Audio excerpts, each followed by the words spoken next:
Greetings, YouTube. Once again, it seems that it's time for this ignorant member of the male species to feel inclined to comment on the complex and esoteric nature of women's issues. So I am perfectly aware that Repzion and the Amazing Atheist have all done videos on this Ban Bossy subject, but I am going to make a video assuming that I haven't seen either of their videos. And I'm going to do my take on why I think this movement is counterproductive. So Sheryl Sandberg of Facebook recently decided to launch this campaign where she wants to encourage leadership in women and girls by banning the word bossy. Because girls are labeled as bossy when they take leadership roles, and they have to usually choose between whether they want to be liked or whether they want to be a leader, or so Sheryl says.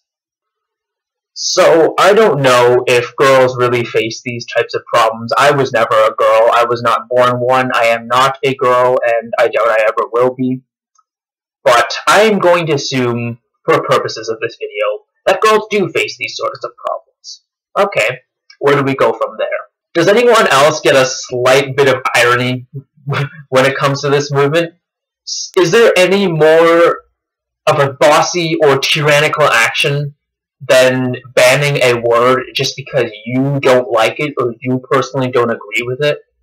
Like, that in and of itself could be considered bossy if you ask me. So Sheryl Sandberg goes into this kindergarten class or like this elementary school class and says to the kids, which do you think is more important, girls? Do you think it's more important to be liked or to be a leader? And that's kind of problematic already, because that implies that you can only be one or the other. And sometimes, yes, you can only be one or the other. If you have to get the job done, sometimes people can't be your friends. Sometimes they can't be your comrades. They have to be your underlings. You are their boss. You have to put pressure on them to do the work that needs to be done. But at the same time, there has to be a sense of trust. And yes, a sense of a good relationship between the bosses and the coworkers. I mean, if the coworkers don't like their bosses at all, chances are they're not going to be very efficient, or they won't be very happy working for their boss.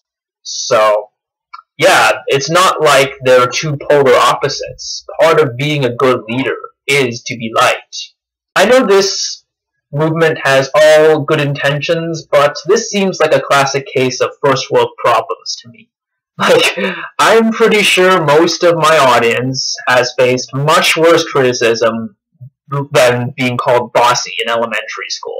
I certainly have. I was called a litany of things, of racial slurs. I was called gay, I was called delusional and weird and psychotic, and I had to tough it out. I was ostracized by my peers for the most part, and I only now have a small group of friends. And, you know, I've learned to live with that, and I've learned to like myself.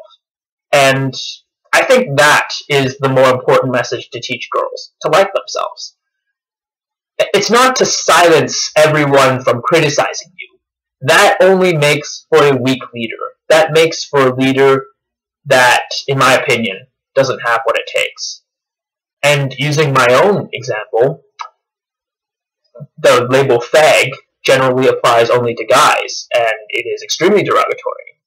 It's not exactly a nice word to hear, right? But I don't see people getting arms and that and saying, oh, those precious boys, and having their manhood insulted, their very nature of their existence insulted, just because they don't conform to the general majority of what people expect of a man to do. Oh no, we ought to protect them from criticism. No, of course not. It's always girl victim, society/men perpetrator. Gee, where have we seen this before? Feminists? So maybe you could argue that we should not be actually literally trying to ban the word bossy, but maybe just the double standard in which we judge male leaders and female leaders.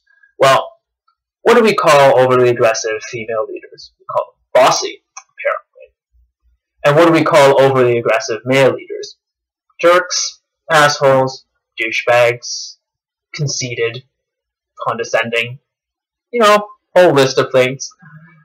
Don't see these feminists really getting up in arms about that, though. But here's another angle that I don't think these people have considered. What if girls aren't taking leadership roles because they just aren't interested in taking leadership roles? What if they are just genuinely more interested in taking a more passive role? And it's not gender specific, too. I, as a man, I'm not interested in the least in being a leader.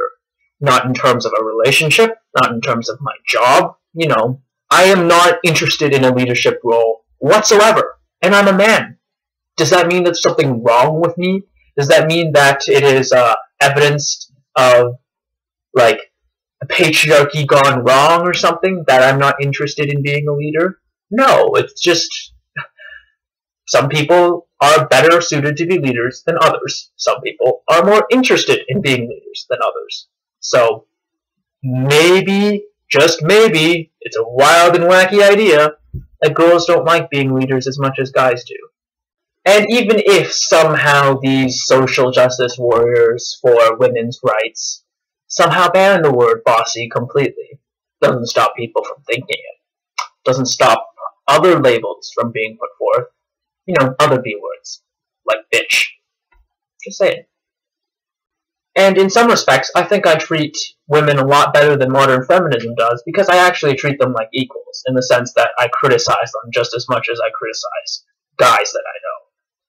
And, I think that is the best system, because it allows, first of all, for the most freedom. I have my freedom of speech. You have your freedom of thought. You have your freedom of expression still. You can still do whatever you want. If I call you bossy, you can still be a great leader, and maybe people will prove me wrong. And to treat women differently, to say that they are too weak-willed to enter the workforce just because of this mean little boy that might have called them bossy at one point in their lives, I think is really degrading. I think it's extremely hypocritical and insulting to men who actually have to work hard to earn their respect, and it is insulting to women because I'm pretty sure a lot of them don't want to be given this free pass when they want to earn their stripes just like the rest of us here in society. But those are just my 2 cents. What do you guys think? Feel free to comment, and may the truth always be heard. Peace.